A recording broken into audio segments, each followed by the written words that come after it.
Hey Internet, it's me. The lizard is unrelated to the video. I was just holding my lizard and didn't want to stop. Um, Tonight I watched Happy Death Day. Um, as they acknowledge right at the end of the movie, this is basically just Groundhog's Day, but it's the spooky version. Um, the story is there's this college girl, bit of a bitch. She's in a sorority, all of that, and she's going about her day, and then she gets murdered. But then she wakes up, and it's the same day again. And she keeps living through the same day where she gets murdered over and over and over again.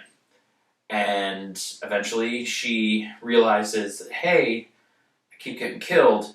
I should figure out who's killing me and then maybe stop them. And a bunch of shenanigans happen, and then she stops them. That's the movie. Now that I've finished oversimplifying it, this is a lot of fun. Did I scare you? I really like this movie. It is just, it's funny when it needs to be, which is most of the time. But it definitely has a few moments of suspense.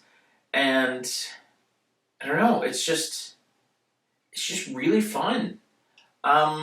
There are a couple flaws, and these are the same flaws you get in every, time travel type movie. And they're the ones that make me sound like an absolute wad. I realize that. Also, do people say that anymore? Do people say wad? Like, is that still a term? People, I don't know what kids say anymore.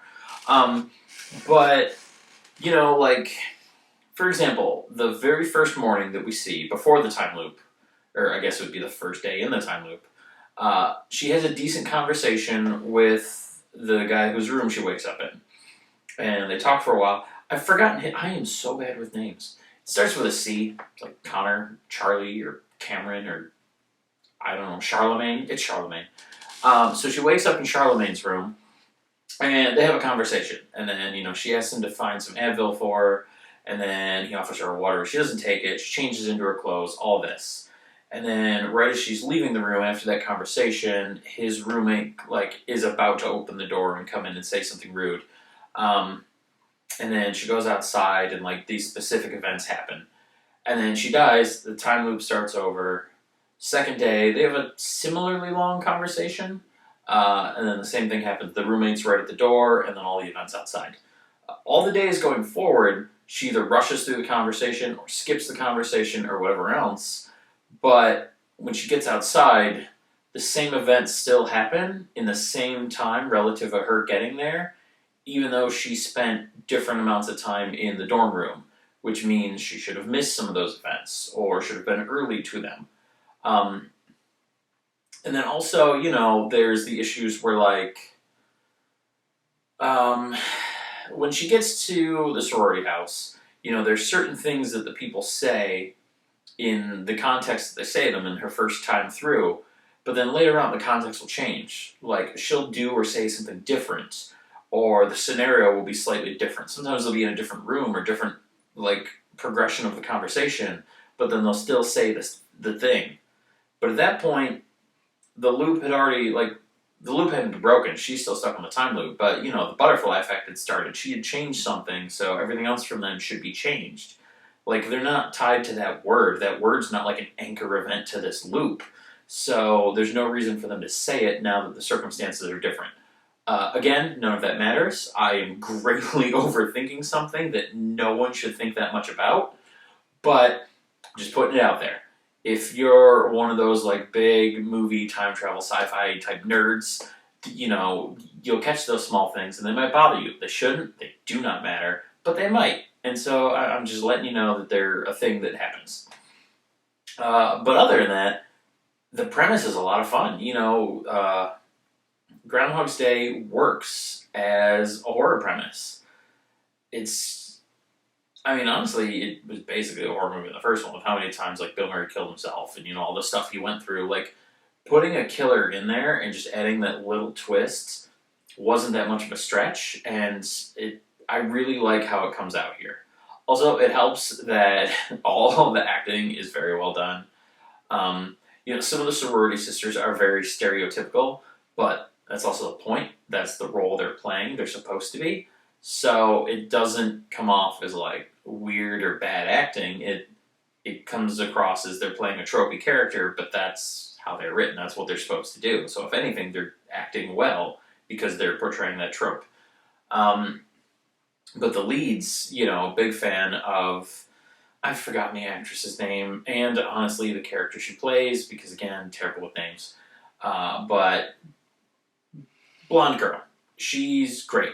She's a lot of fun to watch. She's very entertaining. She has good energy. She's great in how she always delivers her lines. It's a lot of fun. Charlemagne, really good job too. Whether it's a loop where he has no idea what's going on and is confused, or if it's one of the loops where she clues him in and he's trying to be helpful and whatever, he's always great. Even the lady that ends up being the killer, I've seen this multiple times before, and on a rewatch, when you go back, I've said 47 times now, but when you go back on a rewatch, you're aware that she's the killer already, so you're a little more keyed in on what she says or how she says it, and there are times where she says things slightly snarky, or where she'll play off a comment that the lead makes, but she won't deny it. And just, you definitely notice, oh, she definitely is the killer. There were clues all along. She always had this little attitude here.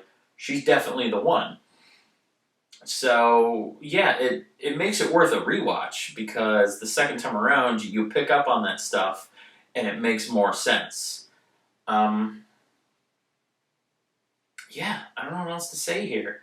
There's no, crazy effects that happen that, are of note. I mean, there's the explosion with the cop car, and there's not super gore, but she gets impaled a couple times. Oh, excuse me. So, those all look good, but nothing really crazy. So, I mean, I can't really knock the effects, but also there's nothing to write home about. It's just pretty standard stuff. Same for the music. Music exists in the movie. There's a score behind everything. There's the little birthday jingle on the cell phone. But again, nothing really stands out there either. So I can't say that it's bad or good. It's there. It's perfectly fine. It's passable. I think the humor is where the movie shines. It is just really funny. It's fairly clever with the premise and everything, but I think they did a good job with the comedic part of the movie. It's similar to earlier on, I talked about Freaky, and it's made by the same team, so it should be. But they knew how to balance the suspense part of the horror, and then the comedy part of just being a fun comedy movie. And this one balanced it just as well as that one did. It really is just fun is the word for it. And I think that's how I define Freaky as well. It's just fun is the big takeaway here. This is one to watch if you just, you want a silly fun. You just want to be in a good mood when you finish watching it. It's one that, it's not going to bum you out. Even if you showed it to someone that wasn't a huge horror fan, they'd probably also enjoy it and have a good time. So I definitely recommend this one. It's just fun. You're going to be entertained. You're going to have a good time. You will enjoy this movie. And yeah, I think that's it. It's hard to say a whole lot without someone else to bounce my opinions off of. I mean, I could try with her, but I don't think she really cares. She didn't even pay attention to the movie, honestly. She was sleeping through half of it. So yeah, I think that's all I got for you. Thanks for watching. Stay tuned. I'll see you tomorrow. Okay, bye.